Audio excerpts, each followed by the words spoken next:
Ya, sampean harus bangga jadi orang Aceh. Islam pertama itu di Aceh. Tapi kalau ditanya orang mana, terus pokoknya di Aceh terus. Karena kalau dijawab dari mana itu kayaknya terus gimana gitu. Terus pokoknya Aceh itu bumi pilihan Allah untuk pertama ada apa? Islam. Saya sebetulnya datang itu bukan untuk ngaji, untuk ngakui bahwa semua versi sejarah itu menulis Islam pertama itu ada di Aceh. Nggak ada versi lain. Tapi apakah itu orang Aceh? Lah itu mungkin versinya yang berbeda. Apa pendatang, apa. Karena saya ini dikenal sebagai penekun tafsir, saya akan cerita tentang tafsir. Saya tadi pagi rapat di kantor Kemenak. Di sini dikawal Pak Zarkasi, kebetulan beliau teman dari Pak Jamhuri. Jadi sebetulnya menurut Imam Tobari, ya ini mohon didengerin, Imam Tobari itu punya karangan yang disebut Umut Tafasir. Nggak ada tafsir kecuali nginduk kitab tafsir apa? Tobari. Termasuk tafsir Jalalain, Imam Suyuti, semua kitab tafsir itu nginduk tafsir Tobari. Di antara makalah paling terkenal adalah beliau bilang Quran itu mudah difahami bahkan oleh orang kafir. Bahkan oleh orang kafir itu dengan arti yang positif. Dulu cerita Islamnya Sayyidina Umar, kita tahu karena mendengar apa? Iparnya membaca surat apa? Toha ma anzalna alaikal qur'ana litashqa. Terus beliau masuk Islam. Tapi yang ingin saya ceritakan di sini adalah riwayat Imam Bukhari dalam kitab Shahihul Bukhari. Sampai cari di kitab Tafsir ketika mentafsirkan surat Wat-Tur. Ketika perang Badar, itu yang menang itu orang Islam. Dengan logika yang nggak masuk akal. Orang Islam itu jumlahnya 313. Orang kafir bersenjata lengkap jumlahnya berapa? 1000. Singkat cerita, terus kemudian yang kalah itu dulu ya, hukum dulu itu yang kalah itu ditawan, termasuk tokoh-tokoh Quraisy. Di situ termasuk ada pamannya Nabi namanya Said Abbas, itu ikut ditawan. Ada orang pinter namanya itu Jubair bin Mut'im. Orang pinter ini disuruh tokoh-tokoh Quraisy untuk negosiasi membebaskan tawanan-tawanan kafir Quraisy. Pas datang di masjid, itu Nabi sedang baca Wat-Tur wa kitabim mastur fi raqim mansur wal baitil ma'mur was saqfil marfu. Terus didengerin, Nabi itu sambil sholat, bukan acara seminar atau kajian ilmiah, bukan. Nabi bacanya ketika sholat maghrib. Tapi di situ terus kemudian Allah berlogika. Mbok yang kamu anggap Tuhan, mbok yang kamu anggap Tuhan itu ya punya reputasi, punya prestasi. Am khalaqus samawati wal ard. Mbok yang kamu pertuhankan itu punya reputasi menciptakan langit dan bumi. Sehingga disebut Tuhan itu agak keren lah, punya reputasi bangun langit, terus Tuhannya langit, bangun bumi, ya kemudian Tuhannya bumi. Ini yang kamu pertuhan tuh lahirnya di bumi, mati jadi mumi di pertuhan, itu kan aneh. Itu terus mikir dia, kalau gitu Tuhan itu tidak yang sementara kita pertuhan. Tuhan adalah yang menciptakan langit, bumi. Sebab itu imam di sini termasuk Pak Jamhuri menekuni di ilmu tafsir, ilmu Quran TPQ di LP3 Jakarta. Ketika Allah menamakan dirinya Tuhan dan memang Tuhan, itu Allah ngendikan hadza khalqullah fa'aruni madza khalaqal ladzina min duni. Ini saya Tuhan menciptakan langit bumi. Mbok yo kalau kamu ngaku Tuhan ya menciptakan langit bumi, jangan ngaku Tuhan tanpa prestasi. Ada lagi ayat di awal Ahqaf. Qul ara'aytum ma tad'una min dunillah aruni madza khalaqu minal ardi am lahum syirkun fis samawati. Mbok yang kamu pertuhan selain Allah itu tunjukkan ke saya. Aruni itu tunjukkan ke saya. Apa sih prestasi mereka? Apa ikut terlibat pembuatan langit? Syirkun itu ikut terlibat.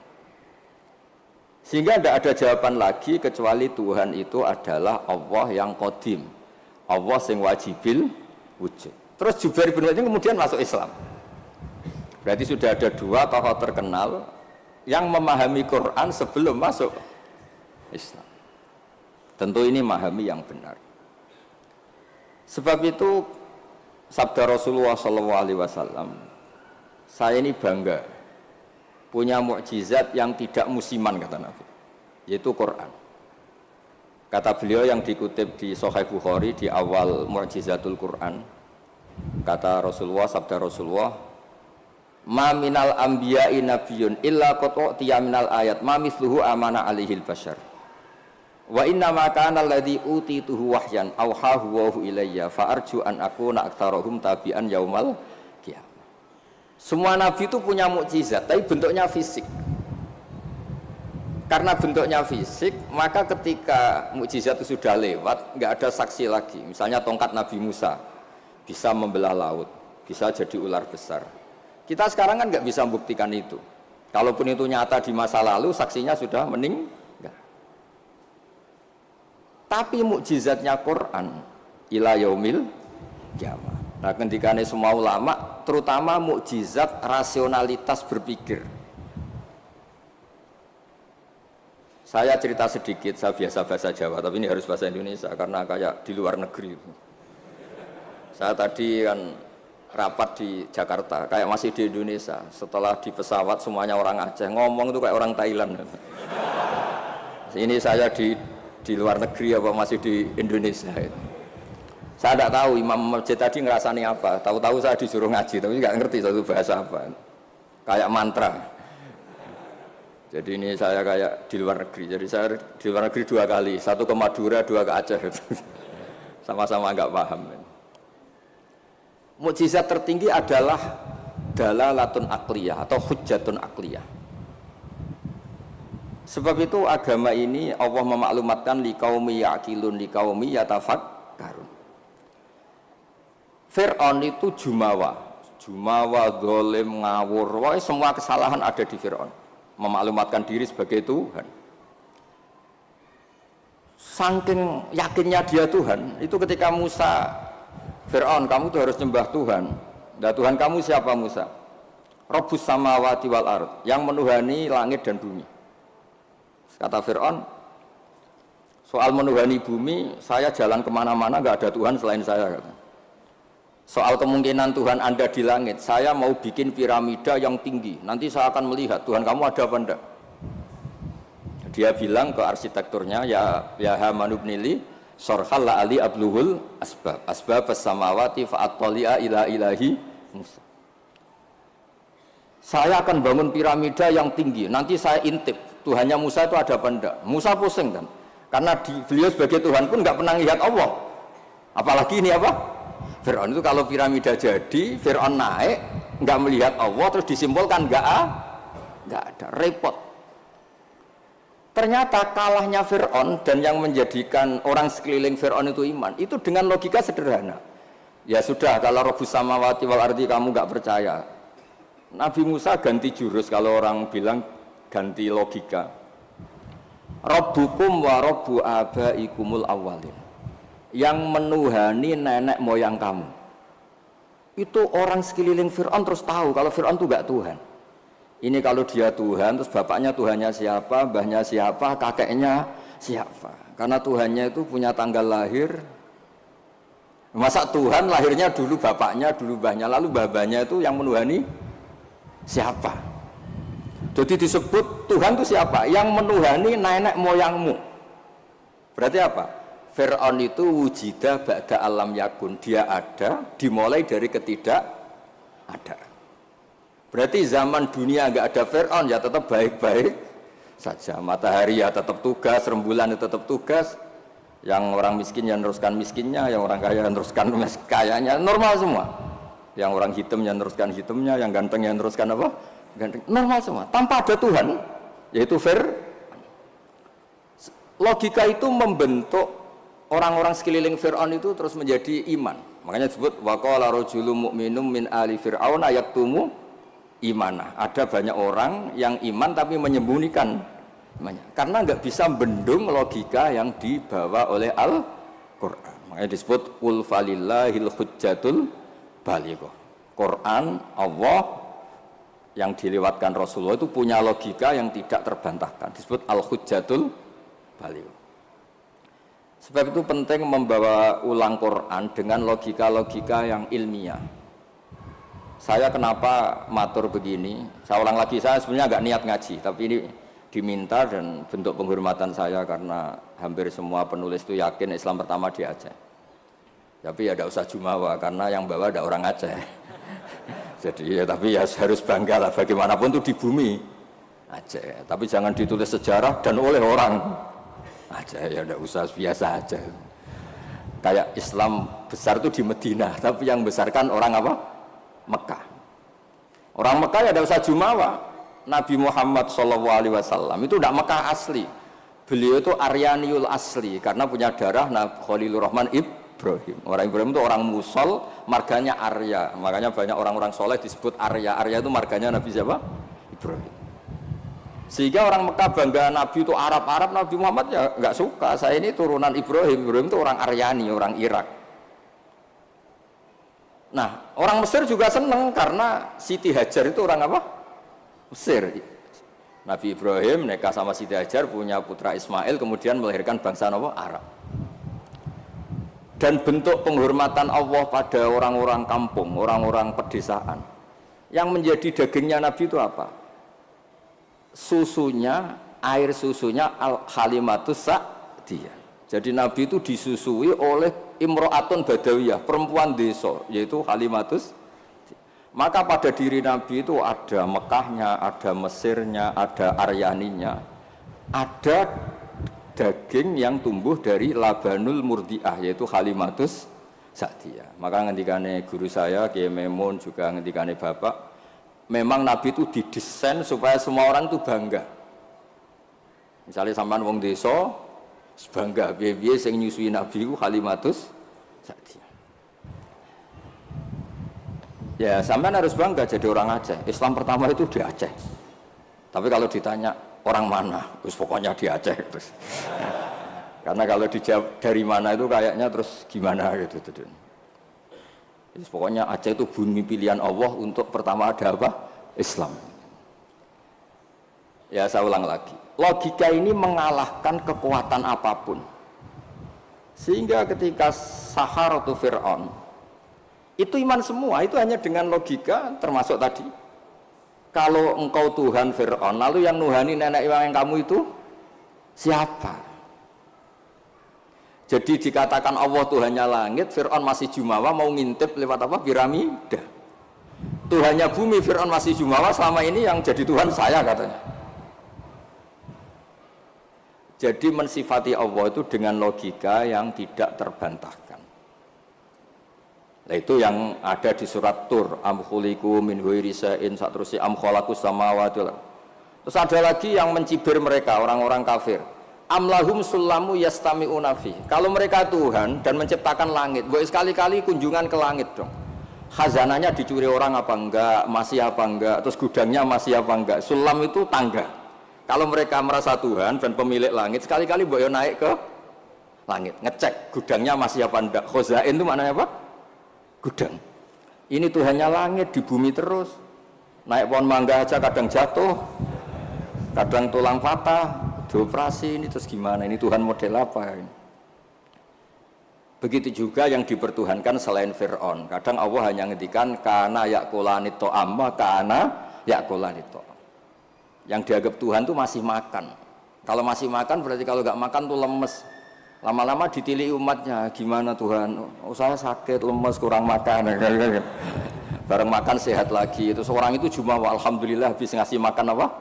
Tuhan. Tadi hampir mati gitu. Jadi itu logika Quran untuk memastikan yang Tuhan Allah itu sederhana. Karena yakulahanit toh. Nah, kenapa saya ngaji ini? Karena sekarang Quran tuh kasihan. Kena ulama-ulama yang model paket. Yasin menjadikan masuk surga. Waqiah menjadikan orang banyak uang. Yang paling parah surat Ra'd mempercepat kematian katanya. Maksud saya, jangan gitu-gitu banget gitu. Memang semua Quran itu punya mukjizat, tapi ya jangan model paket apa? Model apa?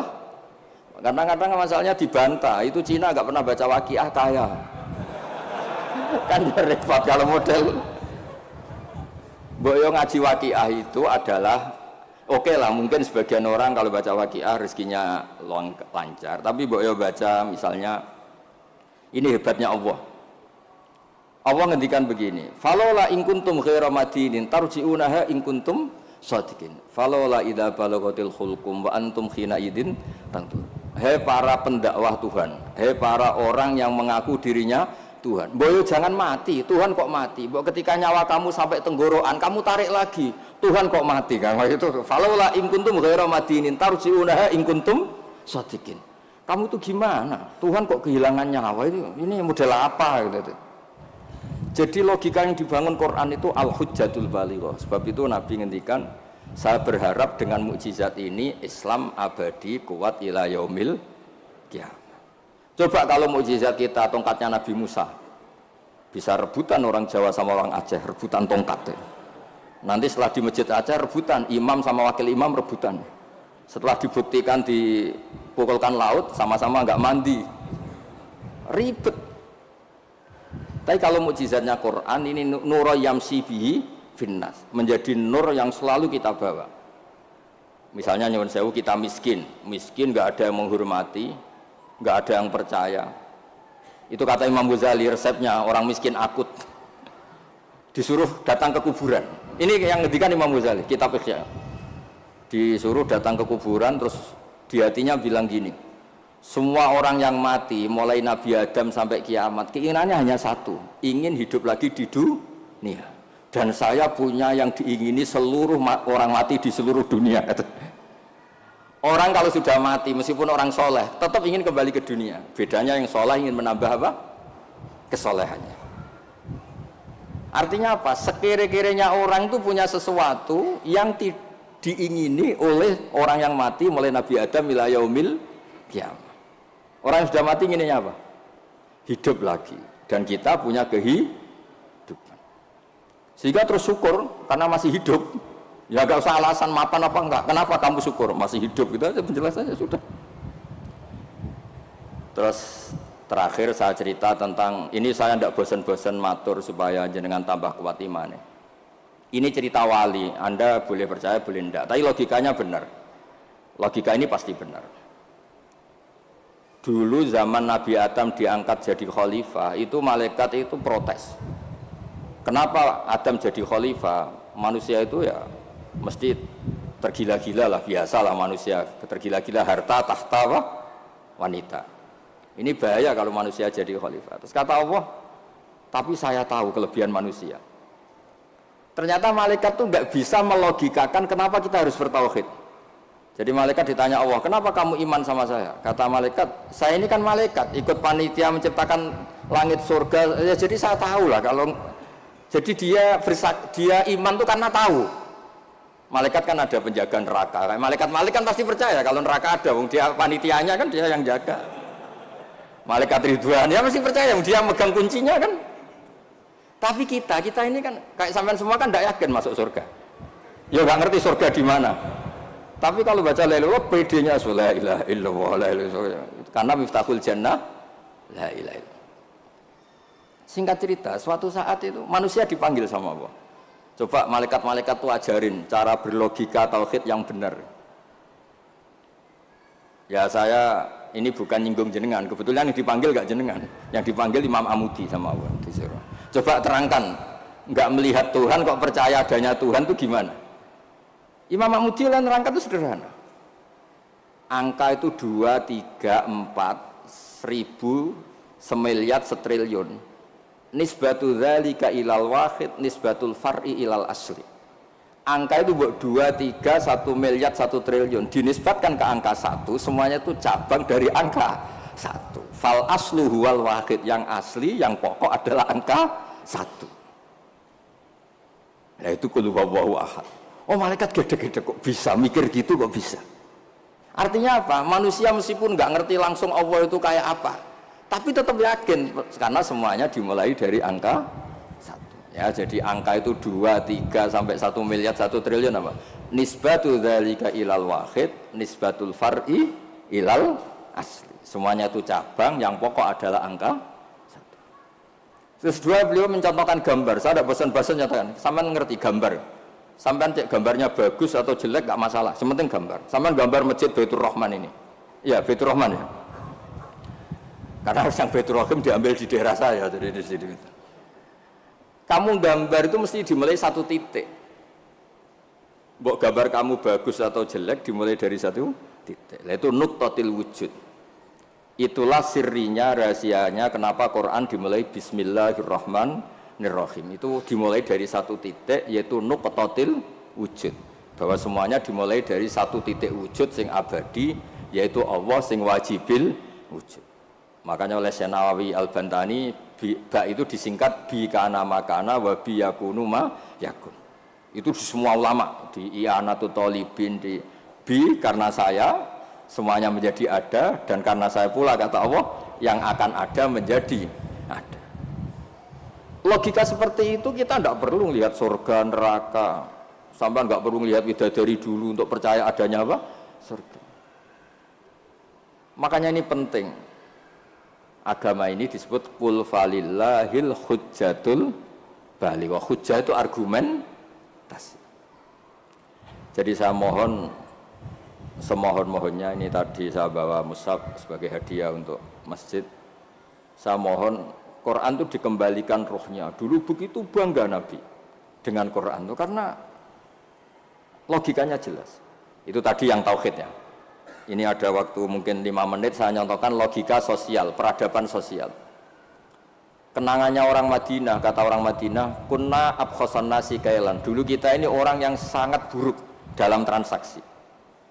Yaitu kalau kulak, kalau orang Aceh bilang apa? Tengkulak itu. Kalau kita beli, ingin 1 kilo ya dapat apa? 1 kilo. Kalau 1 pintal ya dapat apa? 1 pintal. Tapi kalau kita jual, orang beli, misalnya beli 1 kilo, kita kurangi nggak sampai 1 kilo. Atau dari kualitas A menjadi B. Itu Allah cara ngedikan itu bagus. Wailul lil mutaffifin alladzina idza talu 'alan nasi yastawfun wa idza kaluhum aw wazanuhum yukhsirun. Itu orang nggak benar, itu nggak fair ketika tengkulak dia ingin timbangannya 1 kuintal mendapat 1 kuintal. Ketika ada orang beli 1 kuintal, yukhsirun. Intinya itu enggak fair. Cara Jawa itu dipek menangi dewi. Itu enggak benar, peradaban seperti itu enggak benar. Sehingga terus orang Madinah itu menjadi ahsanan nasi kailan, orang yang sangat baik dalam berperadaban. Kalau ingin dihormati orang ya harus hormat. Kalau enggak ingin disakiti orang, yang jangan menyakiti orang, sehingga kita tidak melakukan tatfif. Tatfif itu curang, enggak fair. Ya, itu disebut apa? Wailul lil mutaffifin alladzina idza talu 'alan nasi yastawfun. Kalau posisi tengkulak ingin 1 kuintal dapat apa? 1 kuintal. Wa idza kaluhum aw wazanuhum, kalau ada orang beli 1 kuintal mendapatkannya yukhsirun. Orang itu tidak sampai dapat apa? Itu kan mirip kita sebagai tokoh atau kiai. Kita tidak hormati umat kita, tapi kalau umat kita tidak hormati kita, kita marah. Itu tidak fair. Kalau ingin dihormati orang, ya harus menghormati orang lain. Saya beri 1 contoh betapa hebatnya Rasulullah SAW. Orang itu kan iman sama Nabi. Yang iman ya macam-macam. Ada yang soleh, ada yang setengah soleh, ada yang soleh banget, ada yang dolim banget. Tapi kata Nabi, semua yang iman saya tetap semuanya masuk surga.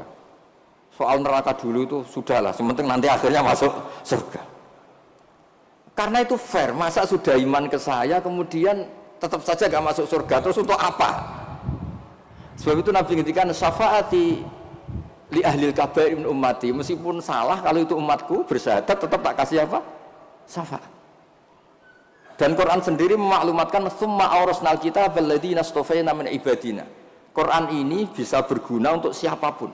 Faminhum dzalimul li nafsi. Yang orang yang zalim pun itu dapat syafaatnya apa?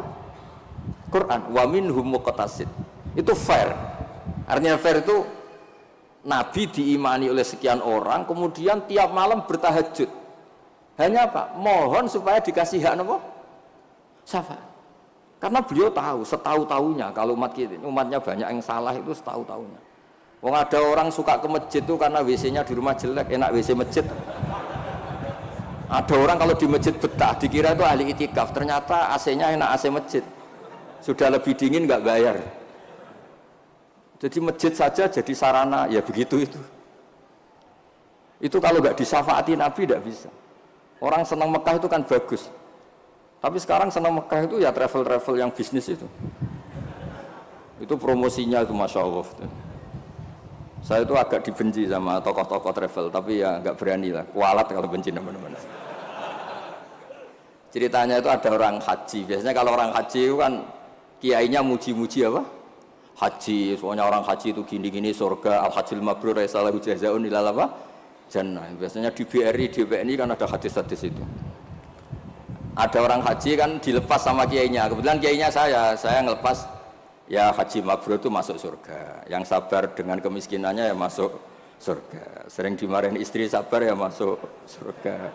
Ana wa kafirul yatim kahataini fil jannah. Yang ramah anak yatim ya masuk surga. Terus kata Nabi, orang yang menjaga dua yang lubang, al-ajwafan, dua yang lubang, yaitu jaga lesannya dan farjinya juga masuk surga. Itu yang hadirin senang semua karena mereka yakin nggak akan haji. Katanya nggak ada kiai bagus Pak.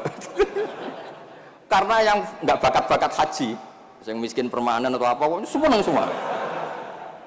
Itu yang punya rumah itu kayaknya mangkel tapi ya dia gitu. Terus saya bilang, kalau kamu mangkel sama pidato saya karena yang tak promosikan masuk surga ada kamu tok, saya akan berdoa kamu masuk neraka, kata saya. Wah jangan Gus, nggak apa-apa. Maksud saya, Mbok Yo Kiai itu niru saya gitu. Supaya konstitusi Islam itu utuh. Sehingga semua orang tuh nikmati sarana yang dikasihkan Rasulullah SAW. Sukses ninggal zina ya janjinya surga, ngerawat anak yatim ya surga, peduli sosial ya surga, la doror wala diror, tidak merugikan orang lain ya surga. Sehingga varian Islam itu banyak. Orang-orang yang punya biro haji itu seakan-akan surga itu haji. Makanya saya ini agak diuji sama Allah, sering ditawarin haji gratis supaya mencabut fatwa itu kayaknya itu. Nggak maksud saya, ibu yang fair gitu. Meskipun saya di Masjid Aceh, ya jangan terus muji masjid yang besar untuk menjadi sarana surga. Masjid kecil juga menjadi sarana apa? Surga. Dulu Ashabul Kahfi masjidnya di dalam gua juga sarana surga, nggak ada bangunannya malah. Sehingga Islam ini benar-benar yang digadaki Rasulullah. Rasulullah itu kalau muji orang masuk surga itu segampang itu. Sampai ngendikan hal yang mungkin orang pria itu tidak siap. Wa fi buti ahadikum sodako, kamu ngumpuli istri itu sodako. Sampai sahabat tanya, masa urusan hubungan biologis masuk surga? Kata Nabi, alaysa wa wadu'aha fi haramin akana ali wisrun, kalau dia salah letakkan apa? Dosa. Jadi surga itu ditulis Nabi itu mulai ngumpuli istri, wa imatatul adza anit tarik, ada sampah dibersihkan, ada hal yang bahaya. Sehingga Islam terus milik semua. Satpam bangga karena jaga apa, tukang bersih-bersih bangga karena imatatul adza anit tarik, yang tukang wiridan ya bangga karena a'laha la ilaha illallah. Terus bangga semua. Kalau Islam kena travel ya pokoknya hebat, cium Hajar Aswad ya. Hajar Aswad itu adalah batu dari apa? Surga, terus diulang-ulang. Kita ini juga bagian dari surga, kata saya. Saya juga asli dari surga, kata saya. Dia agak terima. Memangnya Nabi Adam itu orang Aceh, Nabi Adam penduduk surga. Coba Nabi Adam itu orang surga apa orang Aceh coba? Orang surga kan? Terus kamu ada darahnya Nabi Adam enggak? Berarti kamu makhluk surga apa Aceh? Surga, kita ini turunan orang. Makanya masuk surga logikanya itu gampang, itu kan rumah kita. Mbah-mbah kita itu lahir di mana? Surga, yaitu Nabi Adam. Ini saya tidak guyon, ini ilmiah ya. Jadi tidak hanya Hajar Aswad. Kecuali yang ngendikan Ki Ikhlas ini tidak, ngendikannya itu promosi. Terus tak tanya, terus kalau nyium berapa? 1,5 juta Gus. Wah, 1,5 juta. Ya ngoten niki kula manjen mboten niat ngaji tapi nggih kula menghormati penduduk Aceh, guys. Tapi ya jangan jumawa, ya pokoknya seneng. Ini bumi yang dipakai sujud, dipakai nasrul Islam. Saya memang ingin ke Aceh, hanya ingin hormat, pernah sholat di masjid sini. Terus tadi diminta sama teman-teman ngaji ya. Pokoknya saya pesen baca terus ya, kul falillahil hujjatul balighah. Quran itu liqaumi ya'qilun, liqaumi yatafakkar. Sehingga Quran ini akan abadi ila yaumil kiamah. Kayak tadi, satu itu pokok, 2, 3 sampai 1 miliar apa? Nisbatu dzalika ilal wahid, nisbatul far'i ilal asli. Angka sebanyak apapun kalau dibanding satu apa? Semuanya itu cabang, yang pokok itu satu. Makanya kul huwallahu ahad.